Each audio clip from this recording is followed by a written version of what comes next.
በስመ አብ ወወልድ ወመንፈስ ቅዱስ አሐዱ አምላክ አሜን። ተወዳችሁ በጌታችን በኢየሱስ ክርስቶስ ሰማያዊ በሆነ ስፍራ መንፈሳዊ በሆነ በረከት የተባረካችሁ በጌታችን ቅዱስ ደም የተገዛችሁ መስቀል ላይ ዕዳ ሲከፍል ዕዳ የተከፈለለት ሕዝብ የሆናችሁ እግዚአብሔር አብ ልጆች ተብለን እንድንጠራ እንዲህ ያለው ፍቅር የሰጣችሁ መንፈስ ቅዱስ ደግሞ ለዘላለም ክብር ያተማችሁ ሀብተ ወልድ ስመ ክርስትና ተሰጠን ብሩካን ሁላችሁ እንደምን ቆያችሁ? ሁሉን የሚችል አምላክ ጌታ ስሙ የተወደደ የተመሰገነ ይሁን። እግዚአብሔር ልጆች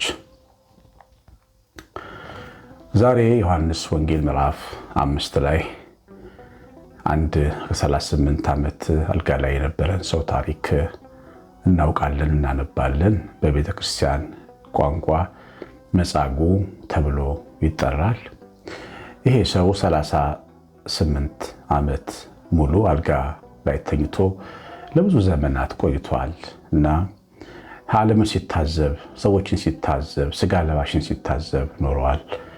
ችግሩ ፊት ቢቆም ሰው አጥቶ ምናልባት ዘመዶችም አጠገቡ የነበሩት ሁሉ ጥተውት እንዲሄዱ መገመት አያስቸግርም። ምክንያቱም ጌታ ሲመጣ ያገኘው ብቻውን ነበር።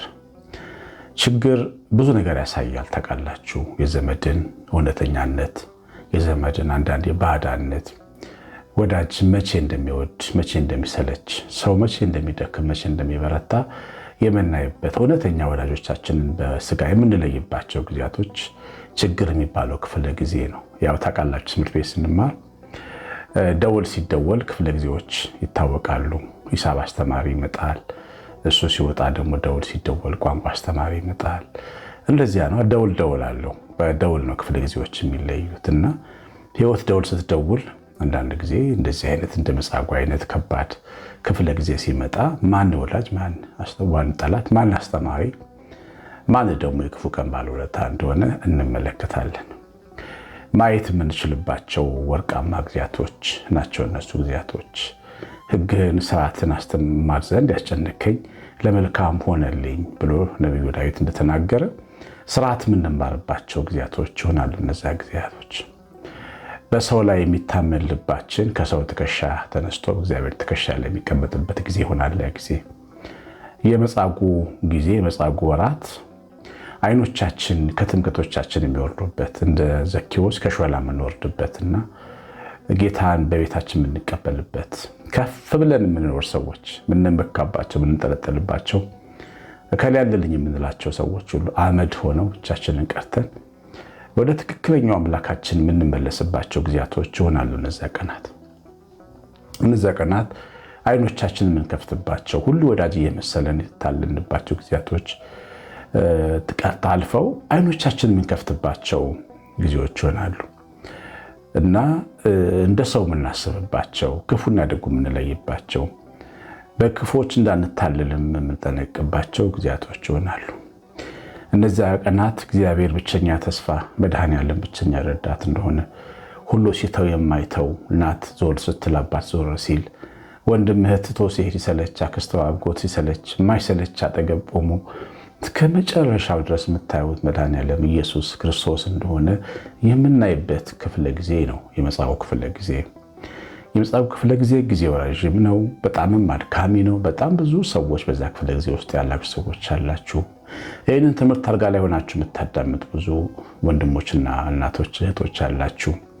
መቼ በነጋልኝ፣ መቼ ቆሜ በተራመድክ እያላችሁ ግን በተስፋ አምላካችሁን የጠበቃችሁ፣ ግማሽ አይናችሁ እያለቀሰ ግማሽ አይናችሁ ተስፋ እያደረገ ትኖሩ ሰዎች አላችሁ። ብትወዳችሁ ዘመዶቻችሁ ታስረውባችሁ ካሁን ተፈታ፣ ምሕረት አገኘ፣ ፍርድ አገኘ እያላችሁ በታላቅ ስስትና ናፍቆት ሆናችሁ እግዚአብሔር የምትጠብቁ ሀዘንተኛ ቤተሰቦች አላችሁ።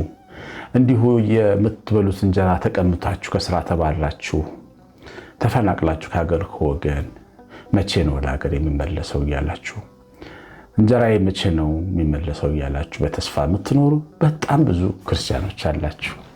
ይሄ የመጻጉዕ ክፍለ ጊዜ በጣም ብዙ ሰዎችን ይፈትናል። ማግባት ፈልጋችሁ ነገር ግን አጋራታችሁ ሁሌ ጸሎታችሁ ጠዋትና ማታ ሱባኤያችሁ ሲሆነላችሁ ግን እስካሁን ድረስ ምንም ነገር ያላያችሁ እህቶችና ወንድሞች አላችሁ። አግብታችሁ ልጅ ሳትወልዱ ዘር ሳትተኩ ያለ ወራሽ ቀረው እያላችሁ እንዲሁ ደግሞ ዘመዶቻችሁ፣ ቤተሰቦቻችሁ፣ ወላጆቻችሁ በቃል እየነዘነዙ የሚያደክሟችሁ በጣም ብዙ እህቶችና ወንድሞች አላችሁ።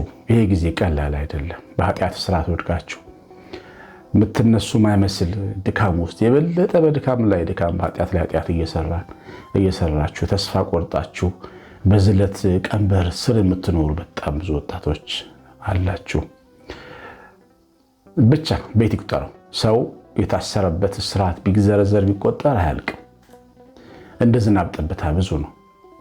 ብቻ በዚያ ሁሉ ውስጥ ግን እነዚህን የመጻጉዕን ክፍለ ዘመናት እየቆጠርን ያለን አልጋችን ድካማችን ላይ ያለን ችግራችን ላይ የተኛን ሰዎች አለን። ዛሬ እግዚአብሔር እኛን ነው የሚናገረን። እግዚአብሔር ደግ አይደል? አድራሻ ፈልጎ የሚመጣ አይደል? በረን ኮክቶ የሚመጣ አይደል? ይገርመኛል። በካራን ምድር በቤርሳቤ ብዙ ሽማግሌዎች ነበሩ። መምሪያ በሚባለው ሰውዬ ዛፍ ጥላ ስር የሚሰበሰቡ የካራን ሽማግሌዎች ብዙ ነበሩ። ከነሱ መካከል ግን ከባቢሎን የመጣው አብርሃም የሚባለው ሽማግሌ ነበረ። አብርሃም በቤቱ ሐዘን ነበረው። አብርሃም የእግዚአብሔርን ተስፋ አድርጎ ወጥቶ ግን ልጅ ያልወለደ በልጅ ረሃብ የሚሰቃይ ምስኪን ሰው ነበር። አብርሃም ግን ደግ ነበር። ደግነቱን ያልተወ፣ ጸሎቱን ያልተወ፣ አምልኮውን ያልተወ፣ ትሕትናውን ያልተወ፣ ማካፈሉን ያልተወ፣ እስከ መቼ ድረስ ደግ ሆናለሁ፣ መቼ እግዚአብሔር ባረከኝ ብሎ ያልጨከነ ልቡ ለክፉ አልተሰጠ፣ ለውስጡ ለራሱ ለልቡ መጋዝ ለልቡ አውሬ ያልተሰጠ ከራሱ የተጠበቀ ሰው ነበረ እና ከሽማግሌዎቹ መካከል እግዚአብሔር ሲያልፍ አይቶ ሮጦ ሄዶ እግር ላይ ወደቀ እና ለእግዚአብሔር እንጀራ ሰጠ። ለሥላሴ ለቅዱስ ሥሉስ እንጀራ ሰጠ እና ከሚስቱ ከሳራ ጋር ተባበረና አገለገለ። አብርሃም ሲያገለግል የጎደለው አይመስልም። አብርሃም እግዚአብሔርን ሲያመልክ ሲሰግድ የጎደለው አይመስልም። የቸገረው አይመስልም። ልጅን የመሰለ ወራሽ ያጣ አይመስልም። አያችሁ፣ በምድረ በዳ ይሄ ደረቅ እየተባለ የሚሰደብ የሚነቀፍ ሰው አይመስልም። ሳራ ህብስ ስትጋገር የጣፈጠ ስታበስል ልጅ አታ የመከነች የሸመገለች ሴት አትመስልም። እንደሞላላቸው ሰዎች ነው ጌታን ያገለገሉት። ይገርማል። ታማኝነት፣ እግዚአብሔር ፍለጋ፣ የሰው ታማኝነት። ስለ እግዚአብሔር ወደ ታማኙ ሰው መጣ። አልጋ ላይ ተኝቶ ሲያገኛችሁ ተኝታችሁ ወደ ታማኞች ነው የሚመጣው። ልባቸው ወዳልደከመው ነው የሚመጣው። ተስፋ ወዳልቆረጡ በእግዚአብሔር ላይ ዛሬም ጠብቀዋለሁ በሚሉት ላይ ነው እግዚአብሔር ተስፋ ወድቆ የሚመጣው። እግዚአብሔር ብሩካን። ጠብቀዋለሁ የምትጠብቁት ትጉሃን ወይ ልባችሁ እውነቱን የሚመጣው። በመከራ ጊዜ ልብ ነው የሚፈተነው። የልብ እምነት ነው የሚመዘነው። ገብስ ገለባው በሙቀጫ እንደሚፈተግ መከራ እኛን ልባችንን ከገለፈቱ ጋር የሚያላቅቅ ትልቅ መፈተጊያ ነው። ያንን ትልቅ ጊዜ በትዕግስትና በእምነት ማለፍ በጣም ትልቅ ነገር ነው። ያችሁ እግዚአብሔር ልጆች መቼም እኮ መምጣቱ አይቀርም። የጉብኝት ቀን እኮ አለ። የመታየት ቀን አለ። ነገር ጥንቅቅ ብሎ ሲያበቃ የመስራት ቀን አለ። አይመስልም? እግዚአብሔር የሚረዳ የሚደርስ የሚታደግ የሚያድን አይመስልም? የሚፈታ አይመስልም? ስብራትን የሚጠግን አይመስልም? ሳይመስለን እየቀረ ነው የሚያስበን። አዎ፣ ይህ ሰው አልጋ ላይ ተኝቶ ጌታ ኢየሱስ መጣ። ልትድን ትወዳለህ አለው። አንድ ቀን መጣ። አስገራሚ እኮ ነው እግዚአብሔር ሐሳብ። ማን ይከለክለዋል? እኛ ብንቸኩል፣ ብንናደድ፣ ብንቆጣ፣ ብናኮርፍ እግዚአብሔር ግን በሚመጣበት ቀን ግን ይመጣል። ይገርማቸዋል። ቸርነቱ ግን አይቋረጥም።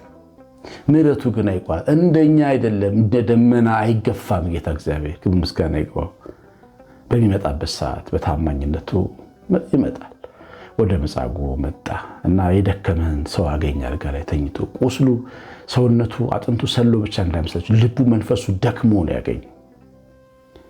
የሰውን ክፋት ተቀምጦ እየተከታተለ የሚቃጠል አሉታዊ አሉባልታ የተሞላ ሐሜተኛ መጻጉዕ እንዲያገኝ። ይሄ የድካም ውጤት፣ የመድከም የመርገብ እጅግ የመውረድ ምልክቶች ናቸው። ተቀምጠው ሰውን እያሙ የሚውላሉ። ዘመዶቻቸውን፣ ጓደኞቻቸውን፣ የዘመኑን ሰው እንዲሁ እያነሱ እየጣሉ አልጋ ላይ ተኝተው የሚውሉ አሉ። ደግሞ በእምነት የሚጸልዩ አሉ። እንደ ዕንባቆም በመጠበቂያቸው ተራራ ላይ ሆነው ቆመው ይጮኻሉ። እንደ ዮናስ መከራ ሆድ ውስጥ ተቀምጠው ወደ እግዚአብሔር ስለት የሚሳሉ ብሩካን ደግሞ ሰዎች አሉ። ይሄ ሰው ግን በጣም ጨለማ ወስዶት ነበር። ልትድን ትወዳለህ ሲለው አጭር መልስ መለስ አለበት። አዎ ጌታ ሆይ፣ አዎ። ኢየሩሳሌም ያውቃል፣ ግርግሩን ያውቃል። ኢየሱስ አዳኝ እንደሆነ ያውቃል፣ እንደሚፈውስ ያውቃል። አዎ ጌታ ሆይ ማለት ነበረበት። ሐሜቱን ዘረገፉ። ሰዎች አያወስዱኝ፣ አያስጠምቁኝ፣ መልአክ ሲመጣ ብቻዬን ነኝ፣ ሰው ትከሻ ላይ ነው ያለው። በጣም የሚገርማችሁ አልጋ ላይ ተኝቷል ይላል መጽሐፍ ቅዱስ፣ ግን ሰው ትከሻ ላይ ነው የተኛው። የሚቆረቆረው የሰው ልጅ አጥንት ላይ ነው የተኛው። የማይረዳው ደካማው ሰው ትከሻ ላይ ነው የተኛው። ሰውየው ስላልረዳው ተስፋ ቆርጧል። ይሄው ሰው ሮጦ ብቻውን ጥሎኝ ይገባል። ሰው መቼ ረድቶኝ፣ እኔ ሰው ሀገር ሰው ነኝ፣ ሰው መቼ ይረዳኝ፣ ሰው የለኝ የሚሉ ሰነፍ ሰዎችን ይመስላል። ሰው በልካቸው የማይጠብቁ፣ በክብራቸው በመብታቸው የማይጠቀሙ፣ የእግዚአብሔር ልጆች ሆኖ ሳለ ከሰው የሚፈልጉ፣ ከባሪያ እጅ እርጥባን የሚፈልጉ፣ የሕያው እግዚአብሔር የልዑል ልጅ ሆኖ ሳለ ከድሃ ደጅ የሚጸኑ ሰዎችን ይመስላል። ሰው ስጋ ለባሽን ተስፋ የሚያደርጉ ገንዘብ አለው፣ ስልጣን አለው፣ ጤና አለው፣ ጊዜ አለው ብለው በልባቸው በሰው ላይ የሚታመኑ ሰዎችን ይመስላል። ግን የታመኑበት የለፉ የታመነባቸው ሰዎች አንዳቸውም አልረዱት። ጨለምተኛና ሐሜተኛ ነው ያደረጉት። ሰው አምኖ የሰው ልጅ መጨረሻው ይሄ ነው። ሐሜተኛ ያላሉ ባልተኛ ነው። ብዙ ሰዎች ይወላል ከሰው አፋቸው የሰው ስም ሳያነሳ የማይውሉ ሰዎች ብዙ አሉ። እነዚህ ሰዎች ከሰው ብዙ የጠበቁና ያጡ ናቸው። ተውን ተስፋ አድርገው የተወጉ ናቸው። እግዚአብሔርን ተስፋ የሚያደርግ በየዘመናት ጉልበቱ ይታደሳል፣ ሽምግልናው ሽበቱ ይለመልማል። በፍጹም ሐሜተኛ የሆነ ክብሩንና ምሕረቱን የተናገረ ነው የሚያንቀላፉ እግዚአብሔር ልጆች። ግን ጌታ ግን እንደ ሰው አይደለም። ወደ እሱ መጣ። አልጋን ተሸክመ ይሄዳሉ።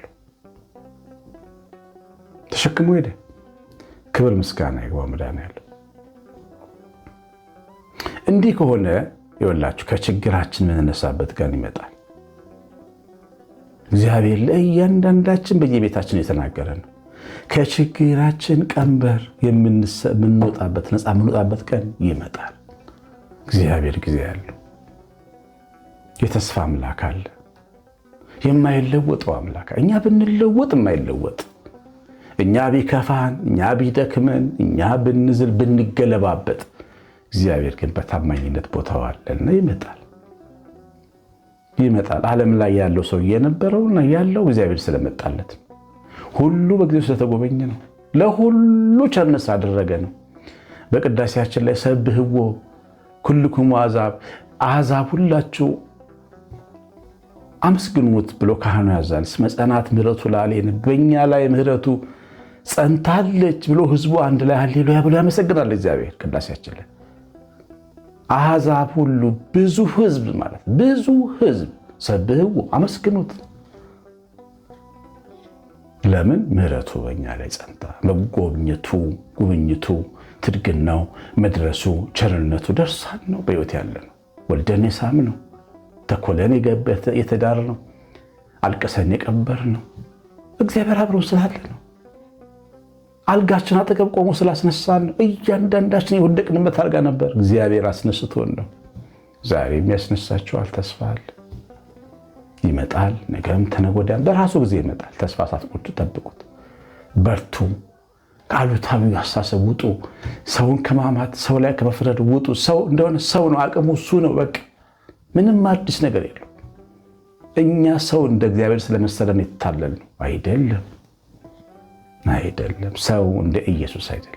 ኢየሱስ ግን ተፈቶ ካልጋው አስነስቶ ባለውለታን ውለታ ከፋይ አድርጎ አልጋውን አሸክሞት የተሸከመችውን አልጋ በሰላም ወደ ቤቱ አሰናበተው። ይህ ድንቅ ነገር ነው። ብዙ እንደተባረችበት ተስፋ አደርጋለሁ። የሰማነውን በልቦናችን ይጻፍብን። እግዚአብሔር ቸርነት፣ የመንፈስ ቅዱስ ብርሃን በቤታችሁ ይሙላ። እንኳን አደረሳችሁ ትንሣኤው ብርሃን። በትምህርቱ ላይ ኮሜንት ላይክ አድርጋችሁ ውጡ። ብሩካን የእግዚአብሔር ልጆች ከልብ ያከብራቸዋለሁ። ቀሲስ አሸናፊ ገብረማርያም ነኝ። ሰላም